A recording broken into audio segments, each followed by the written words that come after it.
It's, oops. Yeah. So we are going to officially call the meeting to order. It is 6 o'clock on the dot. Let's get started.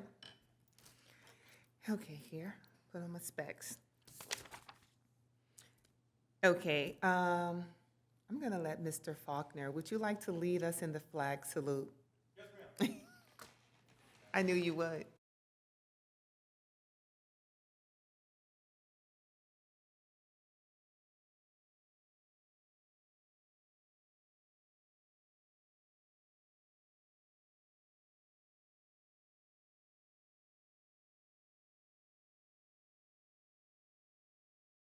Thank you so much for that.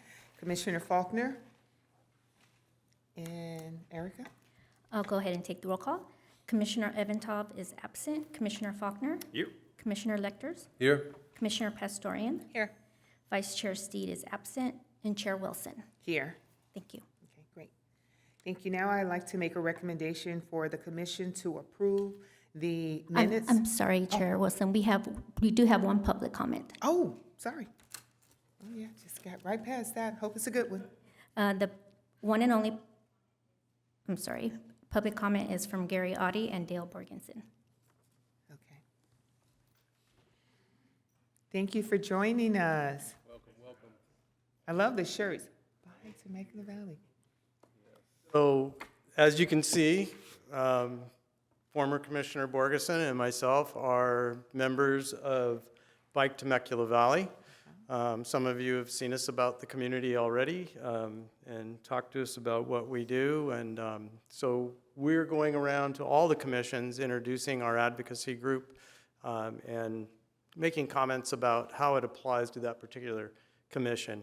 And specifically tonight, you know, we're representing an advocacy group that is an inclusive and diverse group, and we want to give access to all communities in regard to bicycling and active transportation.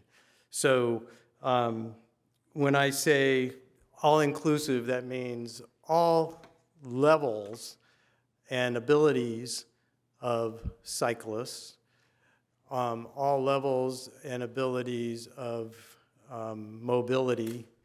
So that includes those who need mobility devices, and so on. And also we are looking at a program, hope that we can co-sponsor with possibly the city, which is Cycling Without Age. And that would include those who maybe can't cycle, who have disabilities or are beyond a point where they can cycle anymore, but to get them out and enjoy our trails and community in that manner. So I just want to quickly read what it says on our website, who we are. Bike Temecula Valley is a coalition of cyclists dedicated to the advocacy for safe, accessible, and fun cycling as an active means of recreation and transportation. So in many cases, when you get involved in bicycle advocacy, you end up advocating for more than that. You're advocating for a healthy and active community, a better quality of life. The ability to give access to all communities. So we're ready to go to work with the city on all of these things. One example of a concept that we have is giving trail access to all communities. And we can see here already with the opening of the Old Town Riverwalk that we now have access to multiple communities for those communities to commute by foot, by bike, by mobility device to get to places they need to go, to get to services they need to go. So that's who we are. We just wanted to introduce ourselves tonight and say that we've been very supportive of this commission and everything you do. And Mr. Borgeson's going to talk about a couple of things real quick. I know our time is up. He'll do it real quick. Just real quickly, that we see ourselves as being relevant and being in place in events so that people get used to seeing us. We were at Culture Fest. We were at Juneteenth. Multiple openings of bike facilities and parks within the city. So if you haven't seen us already, look for us because we'll be consistently there. And we know that from our experience on the commission, both, I was community services, Gary as well. We know that part of it is you need to show up. Yeah, that's true. You know, you got to show you have staying power, and that's what we intend to do. And I'm going to steal some of Allison's time, but we are co-sponsoring an event with Community Mission of Hope in the fall. It's Cycle for Hope, and we're here also to support Allison, as I know she's a speaker tonight. Great, awesome. Dale, any finished last words? Can we ask a question? We're good. Can, I think but can we, because we normally don't for comments when we have, yeah. Yeah, not for public comments. Okay. Yeah, but you know what? I'm sure that they can give you their information where you can find them and call them. Find your website. Yes, like Temecula Valley. Thank you so much for being here. Awesome, thank you so much for that. Okay. Now I think I have my recommendation for the commission to approve the action minutes of May the 12th, 2022. And I so move. Second. All in favor? I'm sorry, I didn't hear. Who made the first motion? Pastorian. And who's second? Second. So I have a motion by Commissioner Pastorian and a second by Commissioner Faulkner. I'll go ahead and take the roll call vote. Commissioner Faulkner, Aye. Commissioner Lecters, Aye. Commissioner Pastorian, Aye. and Chair Wilson. Aye. Thank you, that passes. Okay.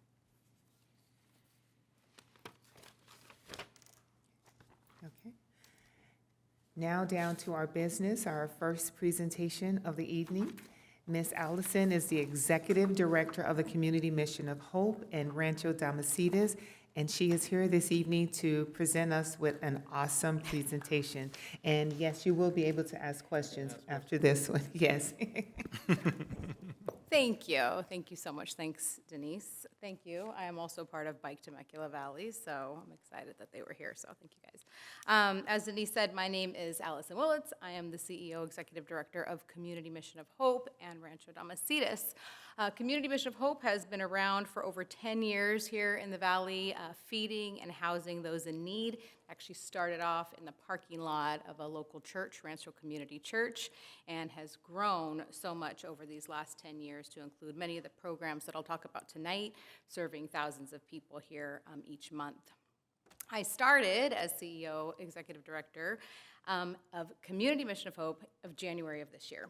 And 27 days later, we merged with another incredible organization that is here, Rancho Domestitis. Most of you know Rancho Domestitis has been in this valley for 30-plus years. They have been working with foster children, providing housing to single moms and kids. So I feel extremely privileged to be able to lead both of these nonprofits. We have one vision. We're one nonprofit now, and that is to end hunger and homelessness in our community.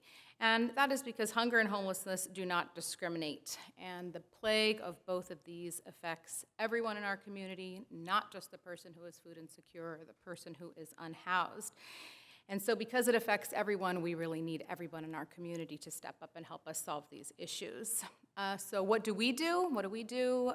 We'll talk a little bit tonight about what we do, who we help, some of our partnerships, and then some of the events and things that we have coming up. So I did give you a little packet here. It kind of gives you the overview of our core values and our mission statement. And that second page, oh, do I move it here? Am I supposed to move it to the next slide? Does anybody know? There it is. Okay, I got it. Is a little bit about what we do here and how we help in the community. So we are a volunteer-led organization. Super proud of that. This is from 2021. I had to pull it. So we actually have 10 employees now that we have merged with Rancho Domestitis. But last year we had over 400 volunteers who came through our organization. So we have a good core of about 100 that are always there, and then we have those other that are kind of, one time. Maybe they're Boy Scout group or Girl Scout group or kids who are there for summertime, or somebody who comes for just giving some time with their work. And so 14,000 hours of time last year from volunteers, which is just amazing. And these volunteers come from all walks of life. We are definitely multi-generational. We have, like I said, kids, 8, 10 years old, all the way up to Irene, who was our 93-year-old volunteer. And if you asked her to hold the box for her or help her, she was going to give you a little piece of her mind. So we haven't seen her she's been gone for a little while now, but we're definitely multi-generational. So how do we help with that, ending hunger and homelessness in our community? First way is we have a food pantry. So our CMOH food pantry, which is on Ryder Way. And we are serving about 65 to 75 families a day who come through in their car. We had 11,000 visits last year, and on average, we serve about 1 million pounds of food. We also do hygiene kits, and we do holiday meals. We do backpacks for kids and some of the partnerships that we have. And that food pantry is serving lots and lots of people.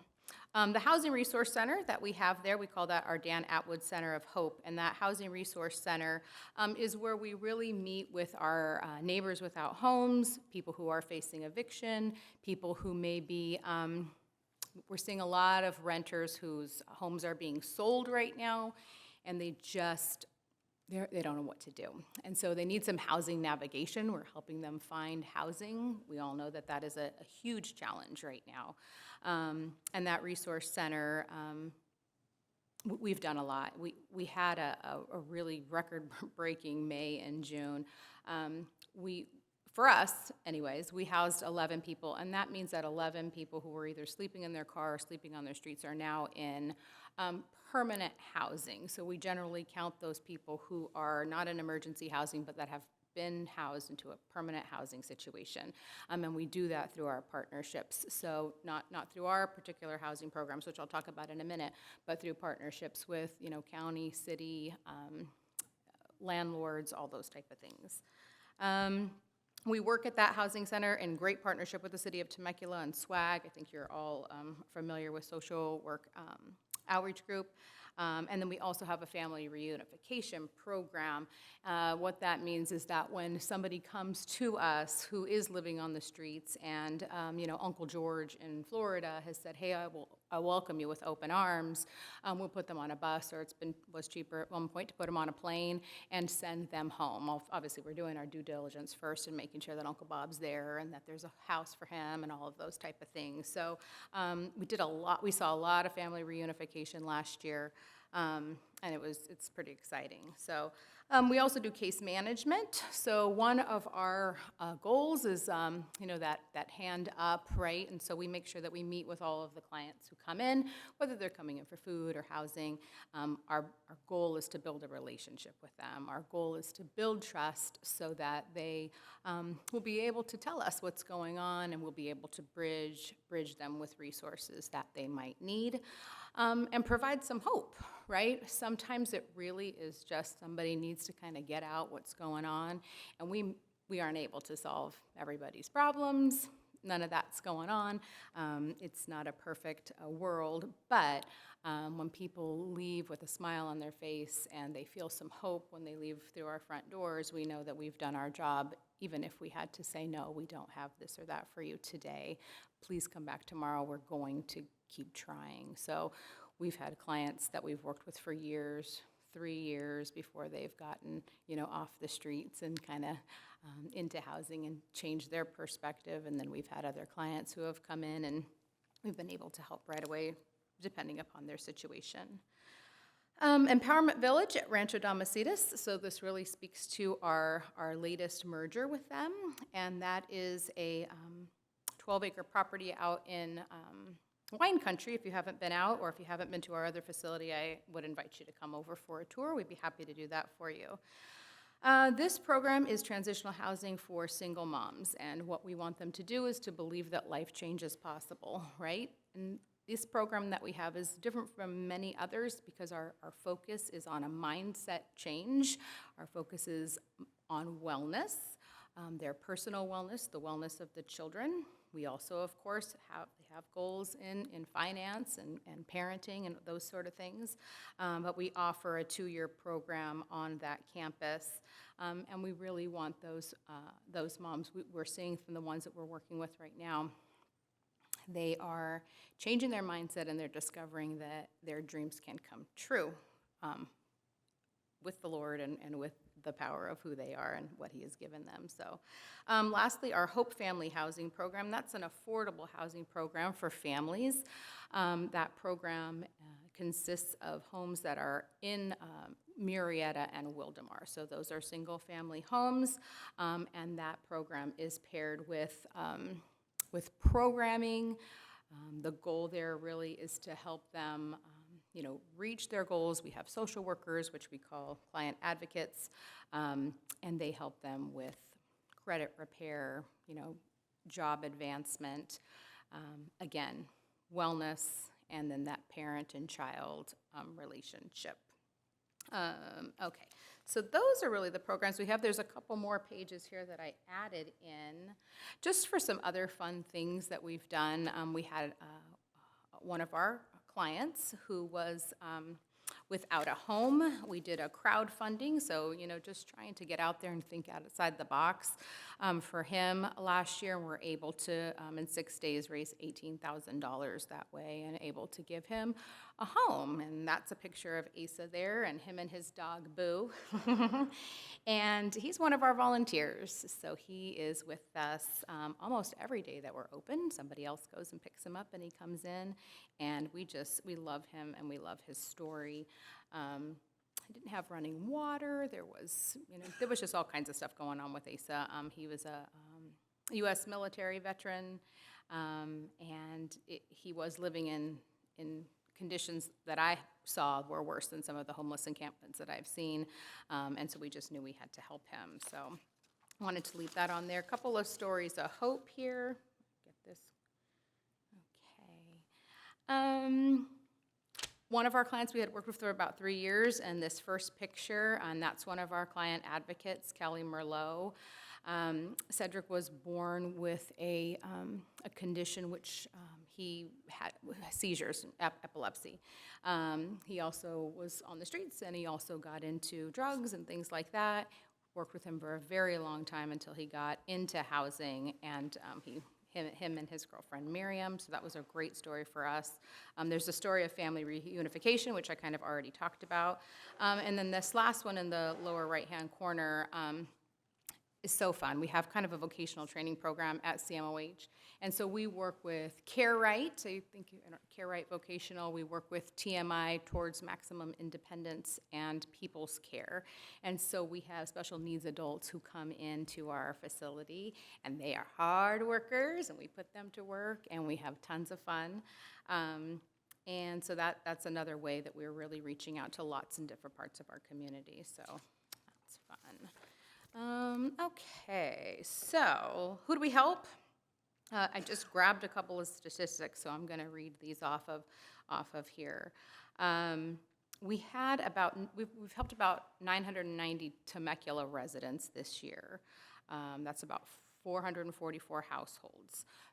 35 of those kind of identified as that they were homeless. We had 290 women head of households and 120 who identified male head of households, 35 who declined to answer that. And then as far as the ages go of people who we're serving, so we have about 32% of the folks we serve at Community Mission of Hope who are 0 to 17, so those kids of our clients. 42% are in that middle area, 18 to 59. 15% are 60 to 74, and then the last 10% are 75 and over. We call those our super seniors. Those are some of our favorite people. We have we do delivery to homebound seniors, and we do case management. We have a senior program with them, so we started to do wraparound services for some of our seniors that we realized were alone and they didn't have family, and we were the only ones who were having some interaction with them when we would come to deliver food. We also had a good handful, I think there's about 12 to 15 folks who were living in their car who were in that kind of super senior demographic who we helped get housing, and then we provide the wraparound services for them. So case managers go out into their home, helping them with get-in home support services or food or, get to church and those type of things.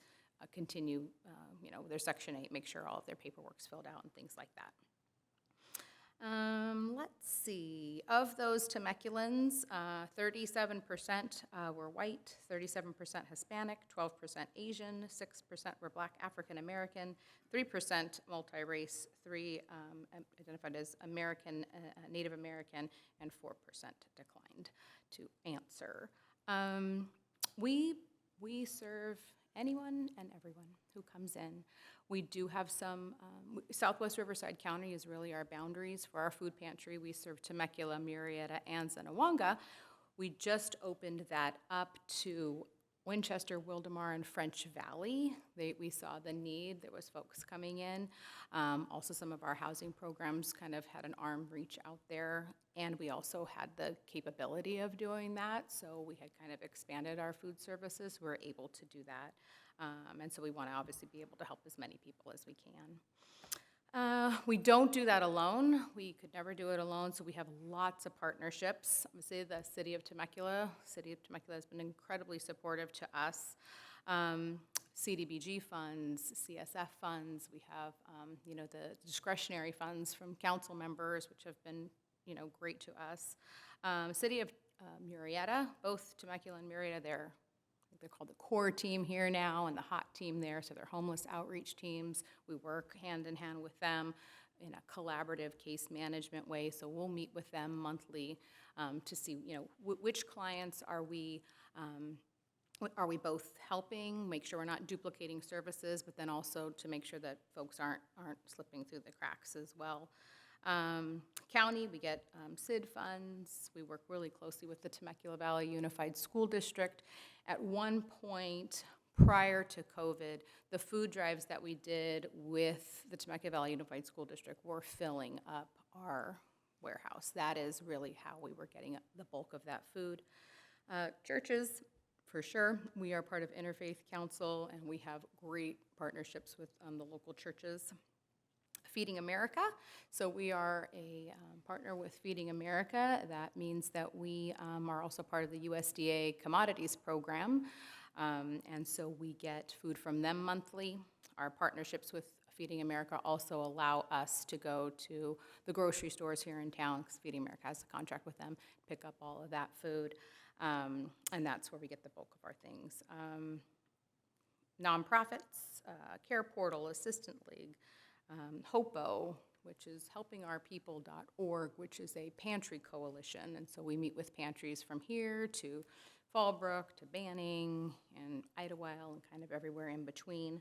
And that has been really, really good for us to learn best practices and things like that. Outreach Farm Project. So there is a farm 2-3 acres out in Rainbow, which is dedicated to growing produce for 8 pantries in the valley. We are the distributor of that produce. We are also the beneficiary. 10% of that produce is sold, and we're the beneficiary of the funds that come from that. And then businesses, of course, our local businesses. Lennar, we have Lennar Home Builders right now out at our Rancho Domestitis property, who has just taken the bull by the horns and is revamping that every house on that property. Up on the roof, we've got, there's just so many businesses here who have been incredibly supportive to us, lots of restaurants, but then also insurance agencies and all those type of things. Lots and lots of realtors who do their food drives and things like that for us as well. Let's see, what did I not want to forget that I'm gonna forget? Events, things that we have coming up. August 5th, we have a ribbon cutting out at Empowerment Village, which is on our Rancho Domestitis campus. So I would invite you to come and tour those homes and just hear a little bit more about the programs that are happening over there.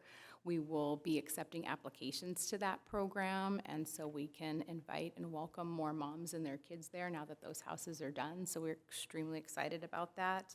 The October 2nd Cycle for Hope, that's going to be one of our big fundraisers. That's going to be super fun. I mean, we're riding from Community Mission of Hope all the way around wine country and back to Refuge. So brewery, that's super fun. And then we'll have a fall giving campaign, and we'll work on that. We always do our holiday meals and things like that. I think that's all I have. So questions? Commissioners, I'm sure you guys were taking notes and have a lot of questions. First, I just want to thank you for an awesome presentation. You have a well-run machinery, definitely, and a lot different pieces all over, but your whole goal is wellness and to get the homeless a place to live and a place where they can feel like they exist, and I like that. Thank you. Okay, who wants to go first? Okay, go ahead. Happy to. Hi, Allison. Nice to see you Hi, again. were you at our tour? Yes, I was got on that Tuesday. So my wife and I did get a chance to I come and recognize tour that voice. your operations on Tuesday. And so it was really fascinating to see what you're doing there. So Thank you. thank you for your efforts in serving the community. I did notice two things that I want to highlight. One is it's a remarkable public-private church partnership that is really powerful and a really strong example of how collaboration can actually happen, and we don't necessarily see it as frequently as we would like. The second thing I noticed that was really important to me, because I've been working in human services for over 40 years with vulnerable populations in different contexts, and that you were quite intentional about resisting identifying people based on their circumstances. So you don't call people homeless people. You make sure, and so even though that's some tension because the narratives out there in our communities tend to do that, we tend to identify people by their circumstances. I wanted to commend you for that because I think that was really profound to hear your staff talk the way they did, recognize people as friends and neighbors and community members, and that's a really, really important ingredient. I work primarily in the foster care systems across the country, and we have a hard time getting people to let go of these identities that we create for kids and families.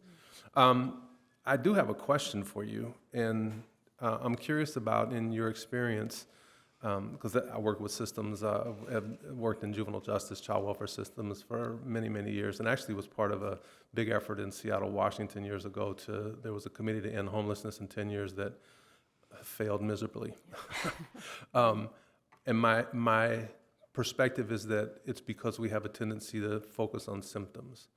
And I'm curious about your take and your perspective on what you see as root causes for any of the work that you do with respect to people who experience homelessness, people who experience food, need food, and that kind of thing, and even the young ladies and the women that you're working with. Any thoughts that you have about root causes and how we might move upstream some? Yeah, well, to address kind of the first part of that, which is, we really pride ourselves on being asset-based. And so when people come into our program, we're looking what assets they have, not what they don't have. And so I think that mind shift, that paradigm shift that you're talking about, that education of the community, that folks are, for us, made in the image and likeness of God, number one. And number two, everybody has a skill, a talent. There's something in there that they have to give to the world. There is a purpose for them, and they're here to share that. And so we want to extract that. We want to know what that is. And whether it's, some of our neighbors without homes who've come in and they've written me these beautiful songs because they're these great, artists, that sort of thing. Root causes, right? So we see a whole lot of different demographics of people who come in who are without homes, who are experiencing homelessness. A couple years ago, it seems to come in waves. A couple years ago, it was seniors. It was seniors living in their cars. We saw a lot. A lot of them were widows or widowers whose counterpart either was the breadwinner or the person who just kind of kept them. Did all the bills, because a lot of these people, they had homes, they lost homes. There was some of that happening. Loneliness in that case, not having a support system, which really is kind of a thread throughout all of the underlying issues. It's not having that support system, right? Having broken relationships. And so when I find myself in a situation, I'm going to call my mother, I'm going to go to my sister, I'm going to find my aunt, I'm going to call my friends. And the series of broken relationships has prevented that from happening, and so they're isolated, they're lonely, they don't have anyone to reach out to. We can talk obviously about mental health, right? So when you're looking at the folks who you can, you would look at somebody, visually say, I think this person is that kind of chronic homeless person, that I can tell that. You're going to see a 90%, mental health things that have come across. Did it come before they were homeless? Did the homelessness come first? Everyone's story is unique and different, right? The same thing with substance abuse, right? And so you're going to see a lot of that also. If I was living under the bridge and something made me feel better, would I do it? Which came first, or did I get there because I was doing that in the first place?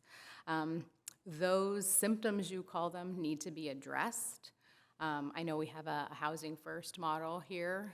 I'll tell you a very quick story about one of our clients who I just found out OD'd. We worked with him for about 2.5 years. He had been living in the streets here in Temecula. It was a hard nut to crack, but we built these relationships. We just all fell in love with each other. And he had very severe substance abuse issues. We navigated him through the programs that are out there. We helped him get all of his documents ready. We helped him get connected with the organization who was going to be able to get him into this housing. And they did. They got him into housing. We helped him get furniture. We made that house into a home. We visited him. And then we would get calls that his caseworker, he can't find him, they're not calling him back. He was looking for a lifeline. These organizations are very understaffed and overworked, right? Their caseload is too big for them to handle.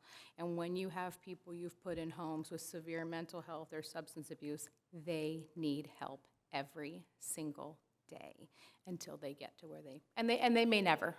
And we recognize that.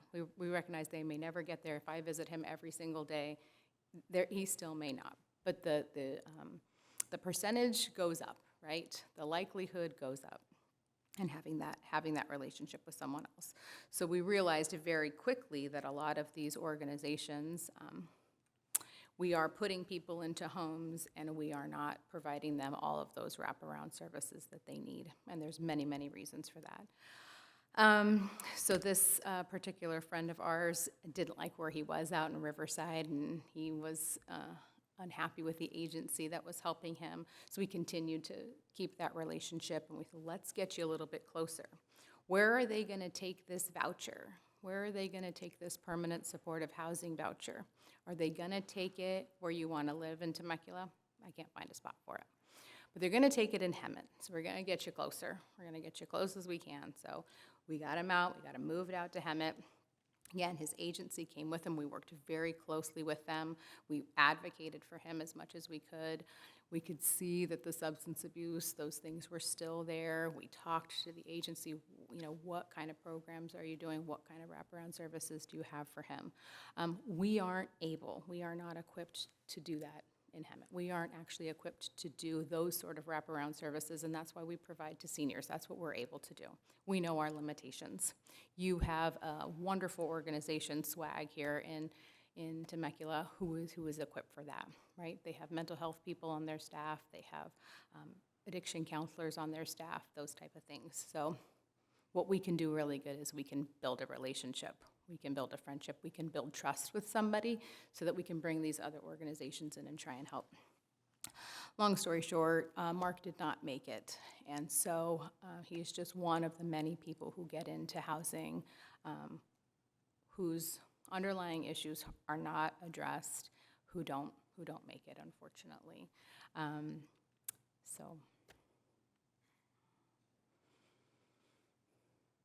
Yeah, thank you. So you clearly have a good handle on what I was trying to describe, this notion of paying so much attention to the symptoms and not getting to those root causes. I just want to encourage you in that, because your mission says to end homelessness and to end hunger.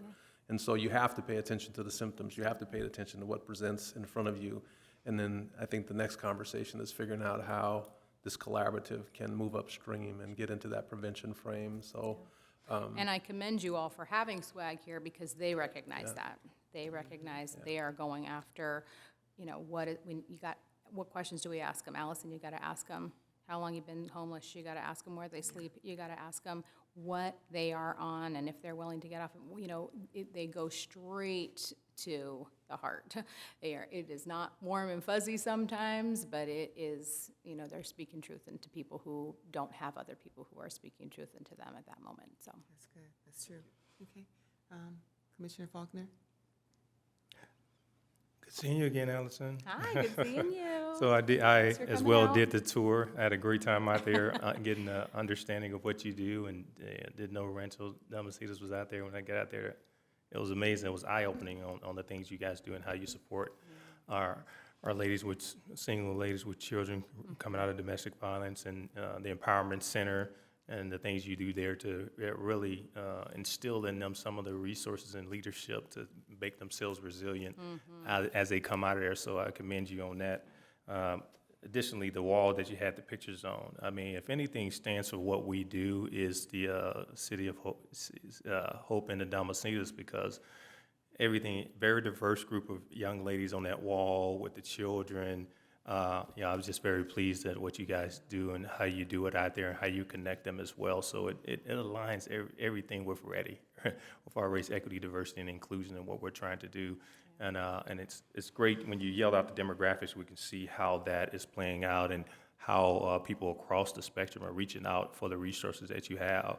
And no one turned away, and everyone helped. So I really like that perspective of what you guys are doing. I like the story on the veteran. One of the questions I'm a veteran 27 years as well, and I Thank you always for your like linking service. in to make sure, when they come in, that we know that the VA has resources for them as well, and that when we do come in contact with them, that we make sure we tap into the VA, because many of our veterans walk around not knowing that they can reach out and get connected with benefits, health care, because of the fact they've been disconnected from media, don't have access to computers. So really, if you come in contact with veterans, and you probably already have We a have. slew of how to connect them. I want to say maybe, so I remember I told you that we would get these waves. So maybe it was about 4 years ago, it was like veterans, and then it was seniors, and then we started seeing single moms, and then we started to see very young people, Oh, wow. youth, really, really, really young people. So you kind of get these waves, and so you're, great, we know how to help veterans, and then, wait a minute, now we got to learn how to help these seniors, and now we got to figure out what's going on with these single moms and their kids, so. Yeah, that's one of the things I want to talk about is, when I walk around and visit, I see a lot of young people in a state of homelessness, riding bags with backpacks out at all times of night. And you're saying you're seeing an increase in young people reaching out for resources in this area as well. So do you get a feel of what's bringing that on in regards to our young folk? I don't have the pulse on all of those things, just doing research and watching webinars and, joining groups and things like that. There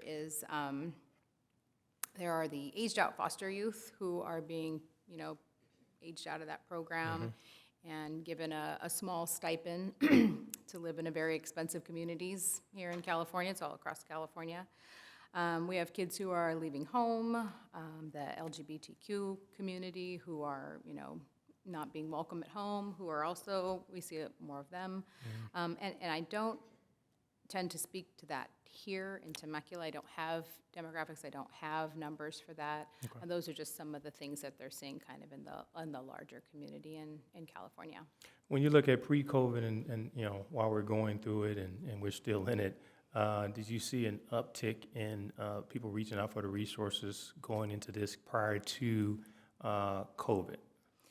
Goodness, yes. So when COVID, first hit and the lockdowns and, there's a little bit of panic and things like this, yes, we saw tons of people coming to us for resources, and a lot of it was fear. Once the government kind of stepped in and started doing stimulus and things like that, we actually saw a big drop-off in our food pantry and people coming in. So people aren't coming in, obviously, because they don't want to get COVID, they want to stay home. We serve a lot of seniors. A lot of them were staying home, so we're calling, making sure everything's okay. We're starting to deliver food or go to their front door, those type of things. But there was kind of a sharp up, and then there was a real sharp down. And we thought, did everybody move?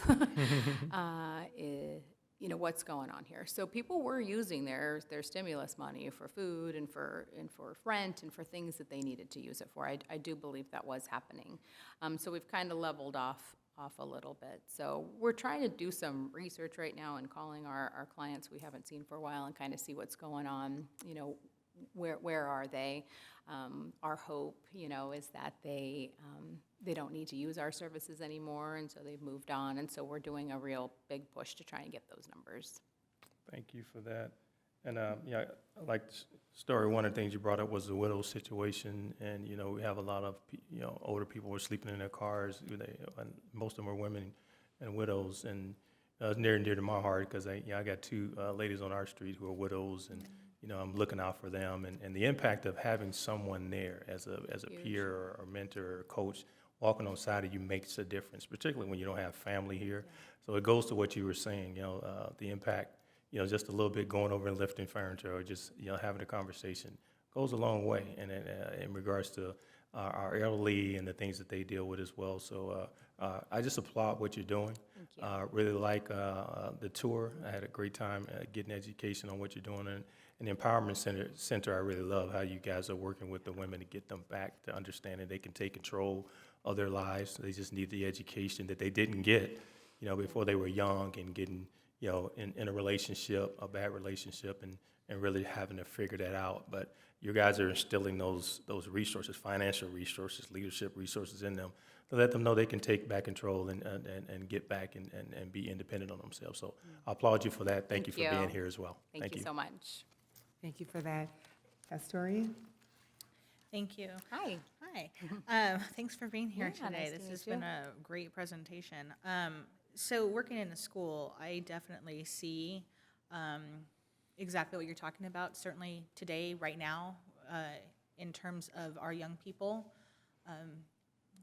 being homeless, right, and really being kind of out there and such. And I'm just curious if you're working with TVUSD in terms of their social services and everything else, and how does that connection work as well? We don't have a great connection there. We do not. And so that is one of the things that we can definitely work on. We don't have anyone on that right now, I should say. We're aware that, and we have, the nurses and the folks who have all their eyes out, who let them know. Most of those schools know where that they can let them come to us. We get flyers out to them, and when we do the food drives with them, we try and do a presentation to let them know, like, if anyone's in need, this is where we are. Come to us. But that is definitely a partnership that we should strengthen, because I do believe that what you're saying is true. There's a lot of that invisible homelessness. There's a lot of that need that we are not going to talk about. We don't want anyone to know, and there's that fear. But we're here to kind of alleviate all that and help them. So Yeah, I think that's a great suggestion. Identifying, you obviously know it's a place of weakness in terms of a partnership there, even though they're still partnering with you in other ways to help facilitate your organization. But if that need of, that wraparound, that feeling of warmth that you want to provide, most importantly, our youth, because if we don't stop that now, what is that going to look like later, right? Yeah. So that's one of the big questions. The other piece was, every family that you're interacting with, every member of the family has specific needs, really, in those circumstances. A parent might be looking for that aid with work or a job and financial assistance and housing, but that's not necessarily the need of the 7-year-old or the 12-year-old or the 14-year-old in the home. And so how, or are you able to meet the needs of the individual family members, and what does that look like? So some of the things that we have done, our partnerships that we have, one of them is with workforce development. So we have workforce development working out of our actual facility. So they come there once a week and make appointments with our clients. That is to help them with resumes, to help them looking for jobs, school, trades, things like that. As far as the kids go, we have partnered every year with lots of churches to do backpacks to make sure that they have the school supplies that we need, so we give those out every year. And then, maybe the last 4 or 5 years, partnered with Assistance League. And these are just really tangible things, right? And that is to do, to dress the kids for school, and so they get their new school clothes and things like that. The social, emotional part that you're talking about is not something that we have as part of our programs right now. We don't have the capacity, we don't have that reach at this point. Because most of the parents who come in, generally they're coming in without their children. We don't see their children during the school year or in school while we're open, and summertime they don't generally bring them with us. The impact that we have is in working with youth who aren't our clients. So we work with a lot of youth groups. So I think when you were at our tour just on Tuesday, we had, 30 or so plus junior high students. So we invite them to come in to see what we're doing. So these students have a food drive through their church every year. It's one of our biggest food drives. But where does that food go, and who is it helping? And so we invite them to come in, we tour them of our facility, we let them know what our philosophy is, we give them little tidbits of information about what is happening. And one of the things that we like to say is the people who come here just swung a bat next to you. They're on your baseball team, they're sitting next to you in school. It's not them over there, it's us here, and so one thing that we try and do is just educate, youth of, what we're doing, who we're serving, why we're serving them, and how they can get involved. So we do have we have a pretty good relationship with Girl Scouts, Boy Scouts, National Charity League, churches, lots of church youth groups and things like that. And we're super thankful for that. And in fact, my troop was just out at your farm just Oh, a few days fun. ago. So absolutely, and we've provided lots of service in those areas. And I just look at it in terms of, having a family member, a very close family member, who suffered from substance abuse and continues to suffer from substance abuse and is homeless and is what you'd call like a couch hopper, right? If they're lucky, and maybe it's a car hopper for the night. Sometimes the children can become weights rather than reasons, and they get left behind in some of those pieces, and those children are suffering in their own right. And sometimes it's because, to be honest, they have a special need, especially when you're dealing with substance abuse and things like that as well. Have you had any type of connections with Inland Regional Center as well, or do you work with them in terms of trying to partner to help support parents who may need to get aid to their children who might have not just necessarily a social emotional issue, but an actual, disability in some sense? Yeah, so that our social worker does have the pulse on what's going on there. She worked for Child Protective Services for like 10 years, and she's just finished her master's degree in social work, and she works in our Hope Family Housing Program. So she makes sure that, and there's some crossover with the Empowerment Village. So we're working right now, remember, we're merging, so we're working on getting kind of all of those things merged together. She's very well-versed on what's going on at Inland Regional, and she definitely has made suggestions for those families. The thousands of families who have come into Community Mission of Hope in their brief kind of case management and client advocacy interviews and things like that, while those things may come up, we are really working on making sure that our case managers who are volunteers know about all of these resources. And so we give them the resource, we bridge, but we aren't able to follow up with those thousands of people and see what happens. But I know within our housing programs that we own the homes. Yes, we absolutely do that. Yeah, and it's, and like I said, you're short-staffed. It's difficult to find the resources sometimes that you need in order to provide services to capture everyone and everything. And I get that, but also, you know, if we're seeing that spike, certainly in youth, then we should be Yeah. turning some focus towards that, or we're gonna continue to have the perpetual, you know, Yeah. I don't want to call it a problem, is need, right? We're Yeah. gonna have that perpetual need. Well, I appreciate you bringing that up because that is definitely somewhere that we can start to kind of look into, so I appreciate that. Yeah, absolutely, and I don't know, I mean, if Care Right, that you have that part of that, what you're doing with Care Right, if they're working with TVOSD in terms of their transitional services too, and that would be something where it sounds like there would be a really good fit there, it would just be a matter of making the connection to say, what are we doing in their transitional services for special education with people who might be actual clients of yours that you may not know their children are, have a disability at home or need a transitional program like Care Right. So it's dialogue, right? Having the dialogue and the conversation. We don't know Sure. what we don't know, or you Sure. don't know what you don't know, Yeah. you know, in that sense. But love that. in terms of your empowerment village, do you see any single dads coming in? We don't, and we're shared living. It's Okay. a shared living, so we have 3, families per home, and so it's all women. So if the question is, are we getting calls from single men who are saying, hey, can you take us over there at Empowerment Village? I would have to check on that. I don't think so. I think somebody probably would have said, hey, Allison. Yeah. But we I was just we haven't curious. I had a mean, lot we of know that. it exists, but whether or not, I've had one call from somebody I knew. Yeah. And that, our Hope Family Housing Program would be better suited for a single dad.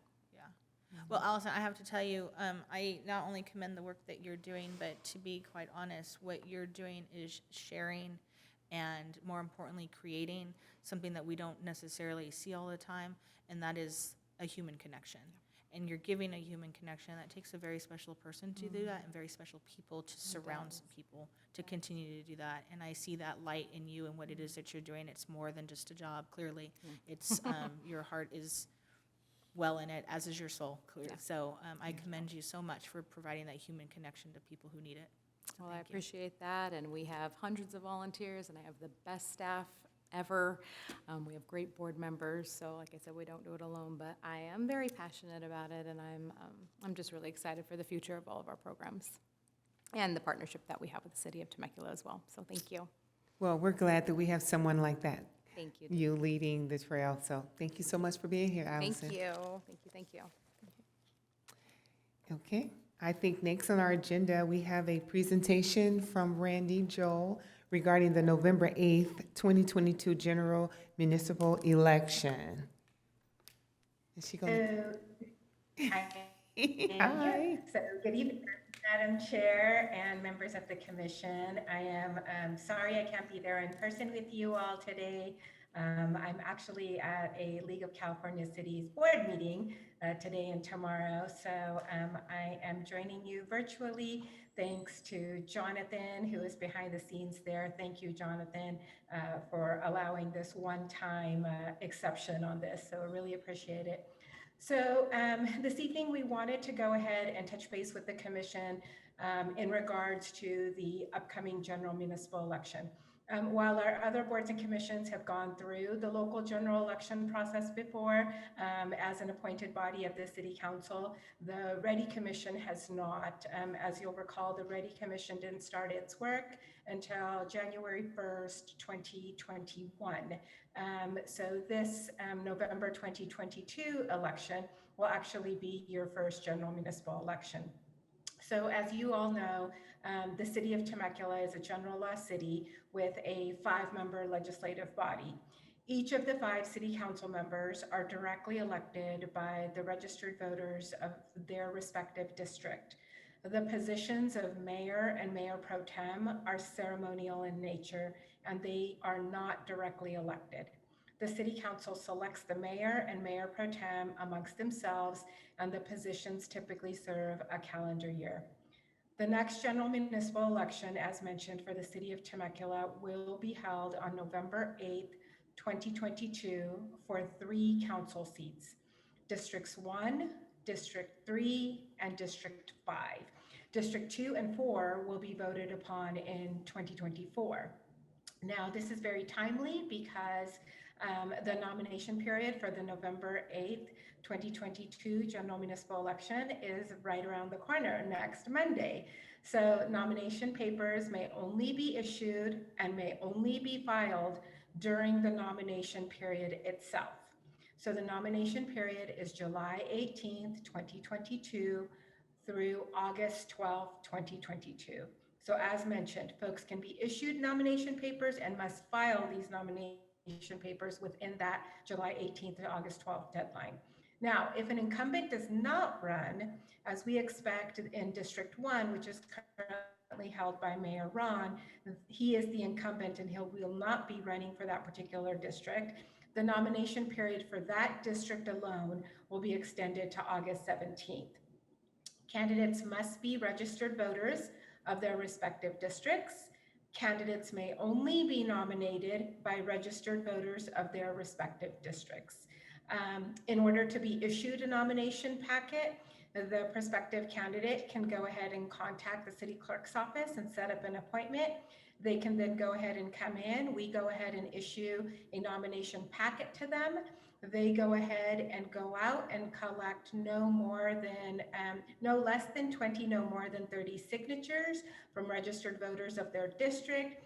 They bring them back along with their other paperwork. We then verify signatures through the Registrar of Voters office in Riverside County, and then we go ahead and designate them as an official candidate.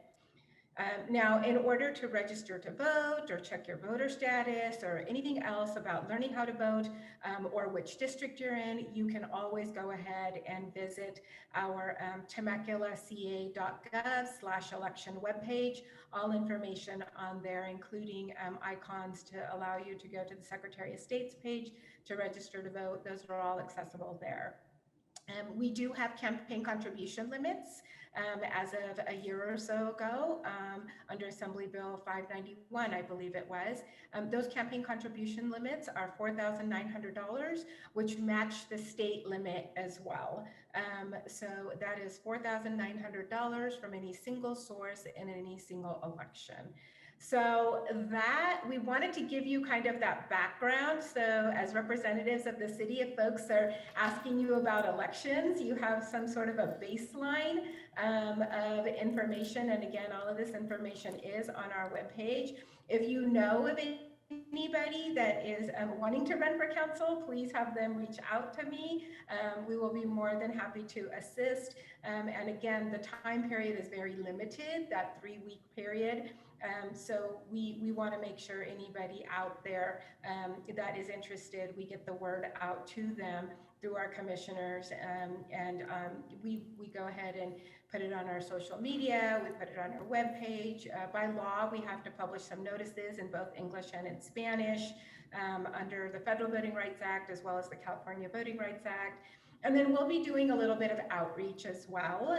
Like we typically do, we actually end up doing a postcard mailing to all 40 or 41,000 residential households as well. So we really want to make sure that everybody shows up, everybody turns out, and everybody votes.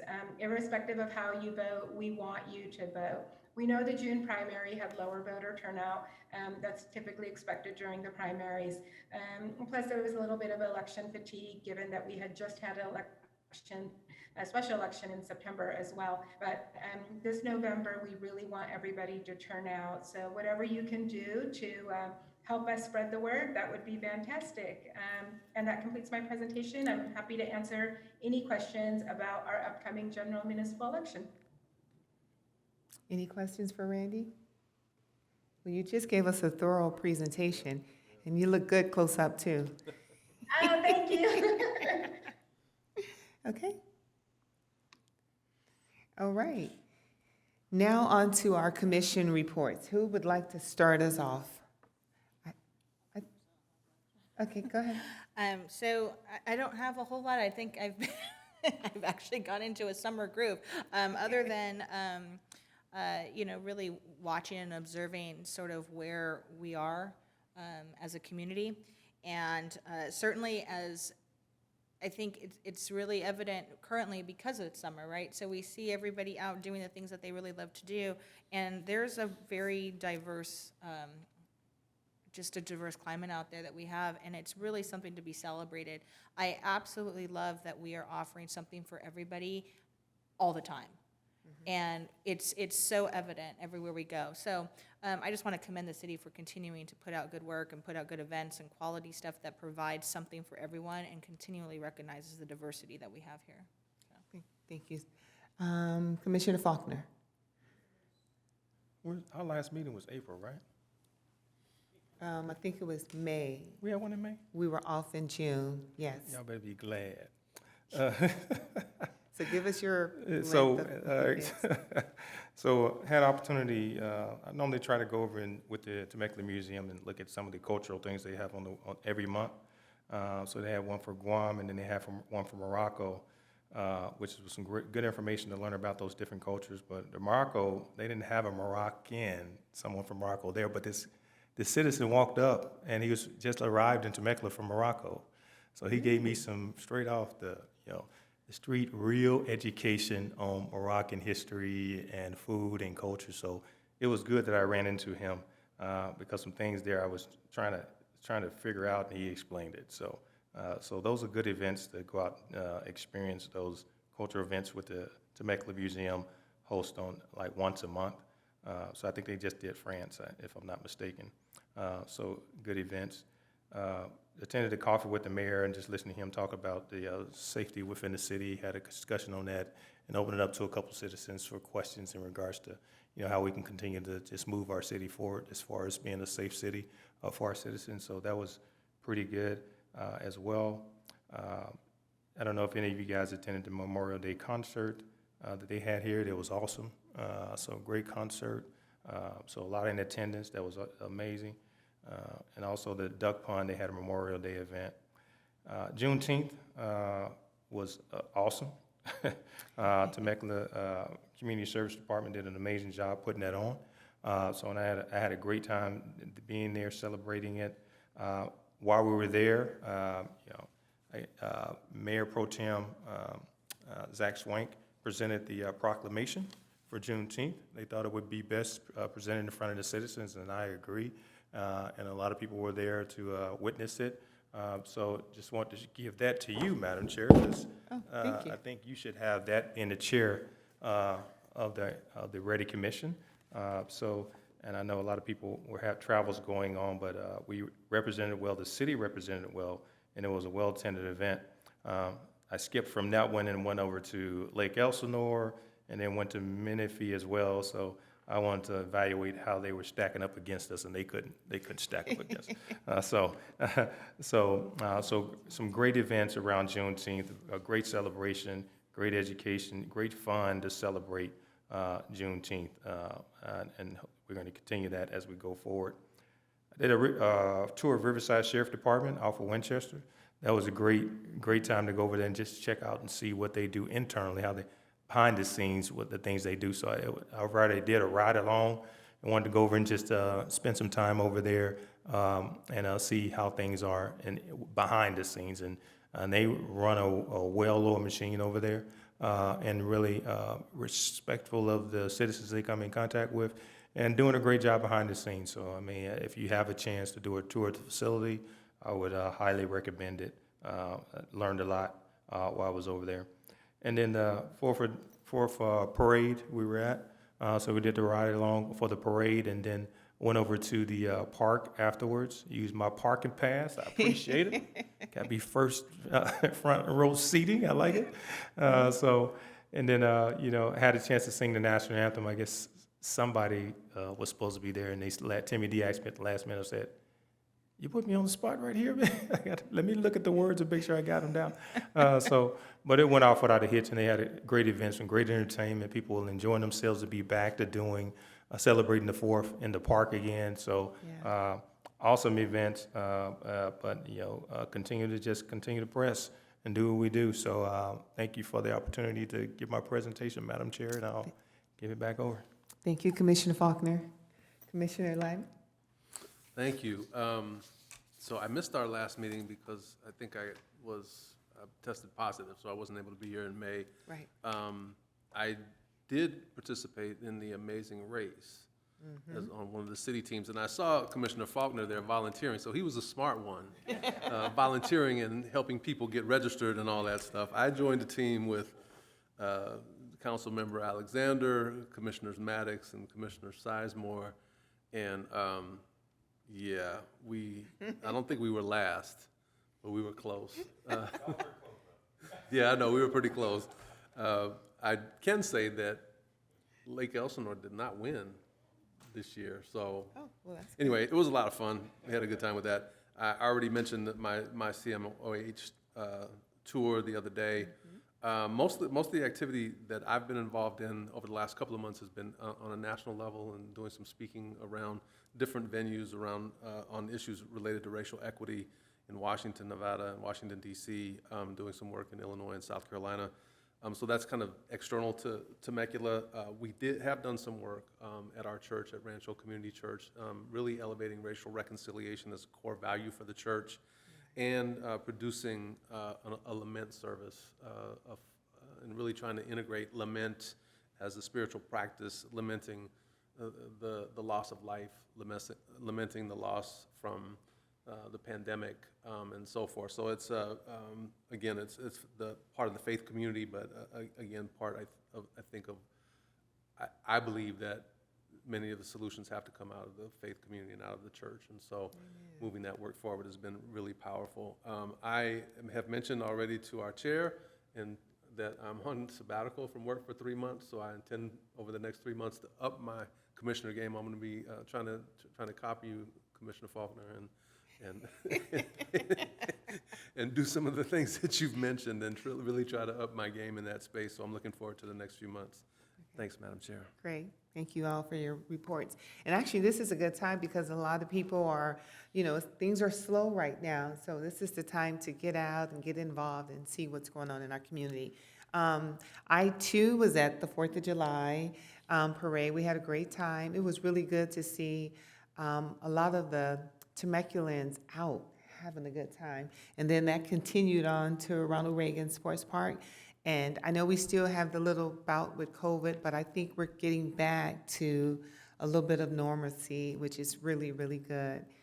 So I just want to applaud the city because I think, like you said, Lyman, our city is really taking an interest in people, in the division, the diversity, the inclusion, to make everybody a part of Temecula, and that's what I applaud. I really appreciate And that. if I can make a comment, because where many cities are running away from this, Temecula has run into it. So, I would echo what you're saying as well. Yeah, so that's great. And I just want our Temeculans to know that the REDI Commission is here for you. We are here to listen and to be a voice and to be support. So don't be afraid to come before us and have your time and let us know what is on your heart, what is on your mind, and how we can help you with that. So are there any more comments or any more suggestions? Sorry, Madam Chair, I have one last Yes. comment because I want to commend the city. As you all know, we came here to be with our grandbabies. So our 7 and 3-nager grandchildren. So we've been spending a lot of time figuring out what to do with them this summer, and the resources in this community are fabulous. Got them both in swimming lessons. The parks are great. The schools are great. Temecula Valley schools are amazing. So just want to commend whoever needs to be commended in that space because it's pretty amazing. All of us, the city, Yeah, the whole city of the Temecula. city, yeah. And she's trying to sneak out, but someone's son was recognized here as well. You know what's going? Yeah, could you let us know what he Yes. received? I Past know. yours, both of y'all. So thank you. Yeah, so the last 2 city council meetings ago now, maybe, I think it was, my youngest son was recognized for being the CIF champion for shot put at Great Oak High School. He, in fact, part of why I haven't been super involved in terms of running around the city doing all the things is because I've trying to enjoy the last little bit of time that I have with him before he goes off to college. And so he is been given a scholarship to Cal State Long Beach, where he'll be attending for shot put specifically. But we've been all over. He went to nationals, so we were in Eugene, Oregon, So that was really quite fun. Hayward Field, that's the place to be if you're in track. So that was pretty amazing, and being there is pretty surreal, actually. So he came in second in state as well. So he is the second in California shot putter right now, and he's moving on from throwing the 12-pound shot put as a high school, because you throw 16-pound collegiate. So it's been real fun kind of watching that progression and celebrating him as a family. And my older son is off to do great things as well. And so it's been real fun. But I think, again, coming back, this community has been a foundational community, and athletics is something that we all kind of see as a piece out there. But I've got to tell you, you really start to see the diversity in what we do in sports.